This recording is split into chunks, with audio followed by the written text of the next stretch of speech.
Halo Warrior, kembali lagi bersama EduBi1. Pada video kali ini, EduBi1 akan membagikan tips yang dapat kalian gunakan untuk melaksanakan presentasi secara online. Jadi kita akan memberikan 10 tips untuk melakukan presentasi online. Nah, kita sudah ada kurang lebih 5 bulan melaksanakan kegiatan pembelajaran jarak jauh karena adanya COVID-19 ini. Nah, teman-teman semua atau para warrior di sini pasti sudah sangat sering sekali mendapatkan tugas untuk membuat PowerPoint yang nantinya akan dipresentasikan di hadapan teman-teman kalian secara online atau virtual. Nah, lalu bagaimana ya caranya kita agar tetap bisa mempresentasikan hasil kerja kita dengan baik walaupun secara online? Nah, di sini akan kita bahas dan akan kita kupas mengenai 10 tips yang dapat kalian lakukan ketika kalian melaksanakan kegiatan presentasi secara online. Oke, kita langsung masuk ke pembahasan yang pertama. Jadi, tips yang pertama ini adalah pastikan koneksi internet kalian itu bagus atau stabil. Karena ketika kita melaksanakan kegiatan secara online, hal yang paling dasar yang harus kita siapkan itu adalah internet atau koneksi internet yang stabil. Karena kalau koneksi internet kita tidak stabil, maka kegiatan pembelajaran kita atau kegiatan apapun yang kita lakukan secara online akan sangat terganggu.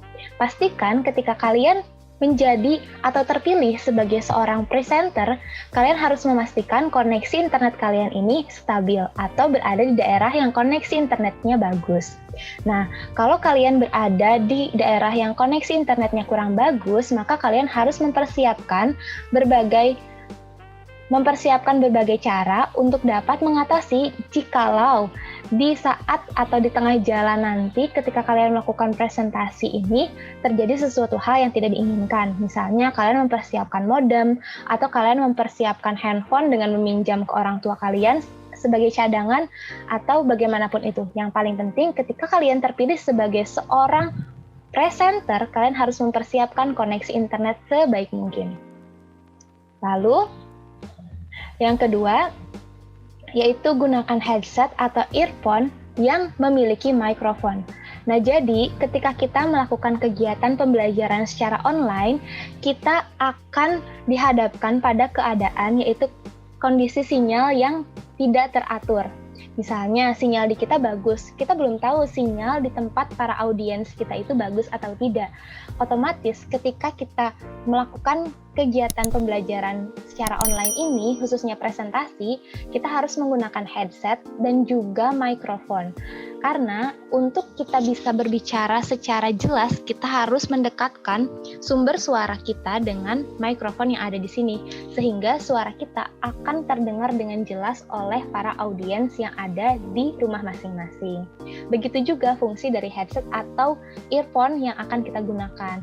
Fungsinya adalah ketika ada tanggapan atau sanggahan dari para audiens, kita dapat langsung menanggapi dan langsung mendengar secara langsung serta tidak terganggu oleh keadaan di sekitar kita. Karena ketika kita bekerja atau belajar di rumah ini pasti banyak sekali gangguan atau godaan-godaan di sekitar kita yang akan membuat kita terganggu atau konsentrasi kita pecah. Nah, fungsi adanya earphone atau kita menggunakan earphone atau headset ini adalah untuk memfokuskan kita pada satu titik, yaitu kepada materi kita serta kepada para audiens. Seperti itu. Lalu tips yang ketiga adalah aktifkan video kalian. Banyak sekali nih teman-teman kita atau kita sendiri pun ketika melaksanakan kegiatan khususnya sekolah online ini dijadikan sebagai ajang untuk menonaktifkan video kita, yaitu untuk tidak menyetorkan wajah kita kepada guru atau kepada dosen. Nah, ada juga nih teman-teman yang misalnya yang melakukan kegiatan lain ketika pembelajaran sedang berlangsung. Nah, ketika kita menjadi seorang presenter, ada baiknya kita mengaktifkan video kita. Apa fungsinya? Yaitu fungsinya adalah agar mimik wajah kita ini bisa terlihat oleh para audiens.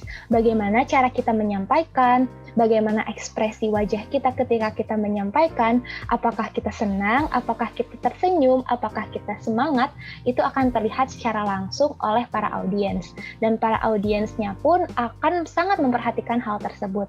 Coba bayangkan jika kita mendengarkan presentasi tanpa kita tahu siapa yang berbicara, atau bagaimana orang tersebut saat berbicara. Apakah kita semangat mendengarnya? Itu pun akan mempengaruhi terhadap para audiens. Para audiens akan sangat malas sekali untuk mendengarkan seperti halnya mendengarkan radio seperti itu. Jadi ada baiknya ketika kita menjadi seorang presenter, kita harus mengaktifkan video kita agar para audiens dapat melihat bagaimana cara kita mengekspresikan, bagaimana cara kita menyampaikan materi yang akan kita jelaskan kepada para audiens. Lalu, yang keempat, buat slide yang menarik. Nah, teman-teman semua di sini pasti banyak banget ketika disuruh atau mendapatkan tugas untuk membuat PowerPoint, pasti teman-teman karena materinya banyak nih, misalnya teman-teman itu memasukkan semua hal yang menurut teman-teman penting. Misalnya dalam satu halaman buku itu ya, misalnya teman-teman masukkan semuanya di dalam slide PowerPoint itu.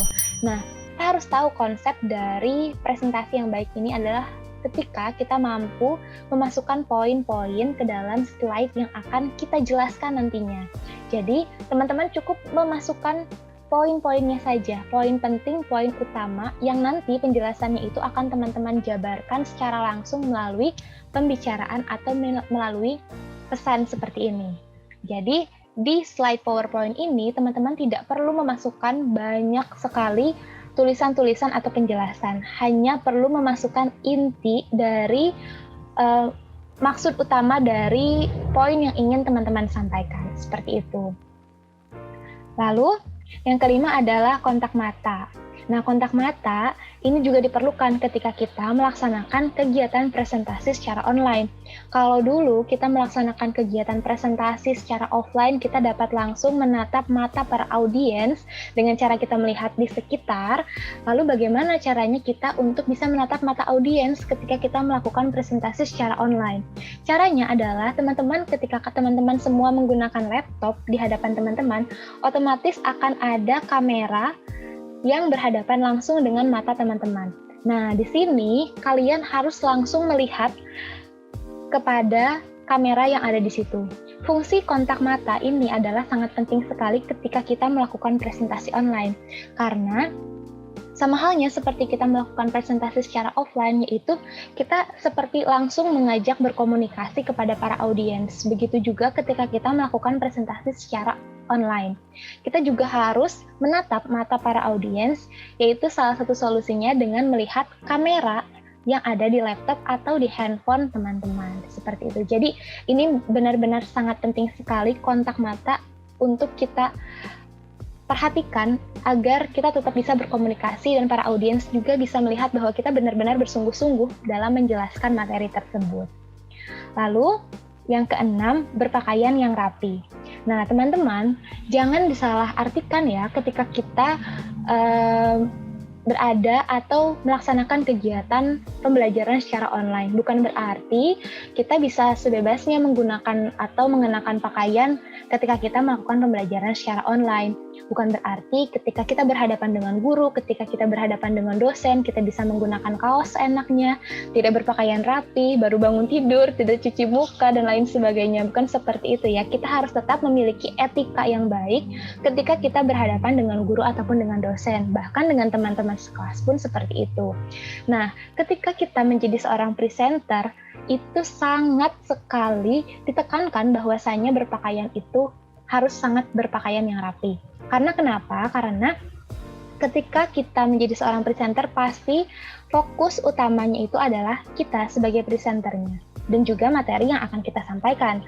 Nah, ketika kita tidak berpakaian dengan rapi, ketika kita tidak membasuh muka kita atau wajah kita, apakah audiensnya akan semangat untuk mendengarkan dengan suara kita yang tidak lantang dan lain sebagainya? Apakah para audiensnya akan semangat? Tentu saja tidak kan, warrior. Otomatis di sini kita walaupun sekolah online, kita harus tetap berpakaian yang rapi. Para wanita atau para perempuan yang muslim harus berhijab, yang non-muslim dirapihkan rambutnya, dan untuk para pria menggunakan kemeja berkerah dan juga rambutnya harus dirapihkan. Jadi berpakaian ini salah satu etika dalam perkuliahan ataupun dalam pembelajaran secara online, seperti itu. Lalu yang ketujuh adalah berbicara pelan, lantang, dan juga jelas. Nah, karena masalah yang pertama tadi itu adalah tentang koneksi internet, otomatis apa yang kita sampaikan dengan apa yang audiens terima ini tidak sepenuhnya terjadi secara 1 detik. Maksudnya, apa yang kita sampaikan tidak langsung diterima oleh audiens. Tergantung dengan koneksi internet mereka masing-masing, ya kan? Jadi apabila audiens ada yang koneksi internetnya kurang baik, lalu mendengarkan kita berbicara dengan cepat, kurang lantang dan tidak jelas, apakah mereka semangat untuk mendengarkan presentasi kita? Tentu saja tidak. Nah, jadi ada baiknya ketika kita presentasi secara online, kita berbicara secara pelan, lantang, dan juga jelas. Jadi para audiens akan sangat mengetahui poin-poin apa saja yang kita sampaikan. Karena suara kita tadi jelas dan juga lantang. Dan juga menggunakan mikrofon yang ada. Lalu, yang ke-8 adalah matikan audio audiens. Nah, sering terjadi juga nih kalau misalnya kita sekolah online. Biasanya kalau kita lupa mematikan mikrofon, itu pasti terdengar suara di rumah masing-masing. Misalnya suara panggilan dari ibu, suara panggilan dari bapak, dan lain sebagainya. Nah, ada baiknya ketika kita menjadi presenter, kita meminta para audiens terlebih dahulu untuk nonaktifkan audio mereka. Nah, tujuannya adalah agar kita tidak terganggu oleh adanya kebisingan di sekitar ataupun yang ditimbulkan oleh para audiens ini sendiri. Jadi kita akan tenang untuk menjelaskan apa yang ingin kita sampaikan terhadap audiens ini. Nah, yang ke-9 ini adalah tampilkan video audiens. Tapi kan kalau misalnya tadi di poin 8 ini adalah kita meminta para audiens untuk mematikan mikrofon mereka, untuk mematikan audio mereka. Lalu yang dapat kita dengar dari headset ataupun dari earphone kita ini adalah keheningan. Ketika kita berbicara seperti ini, ketika kita menjelaskan, otomatis tidak ada suara atau tidak ada respon yang kita dengar dari para audiens. Karena kita meminta para audiens ini untuk menonaktifkan audio mereka. Nah, lalu kita serasa seperti diabaikan oleh para audiens. Apakah audiens ini mendengarkan kita? Apakah audiens ini tertidur? Atau mungkin audiens ini sudah bosan mendengarkan suara kita? Kita kan tidak bisa melihat mereka. Nah, ada baiknya kalian bisa menggunakan fitur yaitu untuk menampilkan video para audiens ini di kotak kecil yang berada di pojok bawah atau pojok atas, supaya kalian ketika menampilkan PowerPoint, kalian tetap bisa melihat bagaimana respon para audiens ini, seperti itu. Jadi kalian tetap bisa berinteraksi dengan mereka dan melihat bagaimana ekspresi mereka, misalnya seperti itu. Atau cara lain, kalian bisa menggunakan 2 device, misalnya kalian presentasi menggunakan laptop, lalu kalian bisa menggunakan handphone kalian juga untuk join meeting menggunakan Zoom atau menggunakan Google Meet. Jadi kalian bisa tetap memantau bagaimana respon para audiens atau ekspresi para audiens ini terhadap materi yang kalian sampaikan. Jadi tadi audio audiensnya kita matikan, tetapi minta mereka untuk mengaktifkan video mereka agar kita bisa tetap berinteraksi juga dengan mereka, seperti itu. Lalu yang terakhir, yang ke-10 adalah persiapkan materi dengan baik. Nah, teman-teman, walaupun kita presentasi secara online, artinya kita bisa melihat handphone, kita bisa melihat catatan, kita bisa melihat segala macam buku, bukan berarti kita tidak mempersiapkan materi dengan baik. Bukan berarti kita tidak membuat rangkuman atau tidak membuat poin-poin apa yang akan kita sampaikan untuk presentasi. Jadi, walaupun presentasi ini dilakukan secara online, ada baiknya kita tetap mempersiapkan segala sesuatunya dengan matang. Agar apa? Agar audiens dapat mengerti apa yang kita maksud, dan kita juga tidak kebingungan ketika audiens ini menanyakan hal-hal yang bersangkutan dengan materi yang kita sampaikan. Jadi segala sesuatunya harus dibuat sebaik mungkin dan juga harus dipersiapkan semaksimal mungkin. Gitu warrior, jadi good luck buat mencoba semua tips yang diberikan oleh EduBee1. Semoga tips ini bisa bermanfaat, apalagi kondisi kita sekarang masih ada dalam kondisi pandemi, yang artinya belum ada keputusan secara resmi bagaimana kita melanjutkan sekolah ke depannya, apakah tetap online atau sudah bisa offline. Jadi tetap semangat walaupun belajar di rumah, jangan putus asa, dan juga selamat mencoba tips dari EduBee1. Terima kasih sudah mendukung dan sudah menonton video ini. Semoga bisa bermanfaat. Jangan lupa di like, di komen video apa yang kalian inginkan lagi agar bisa kita up segera di YouTube EdubiOne, serta jangan lupa di subscribe juga dan share semua video-video yang ada di YouTube channelnya EdubiOne. Oh iya, kita juga punya sosial media, ada Instagram, ada Facebook, Twitter, dan juga TikTok. Jangan lupa di follow ya. Semuanya ada di deskripsi box. Bye, terima kasih.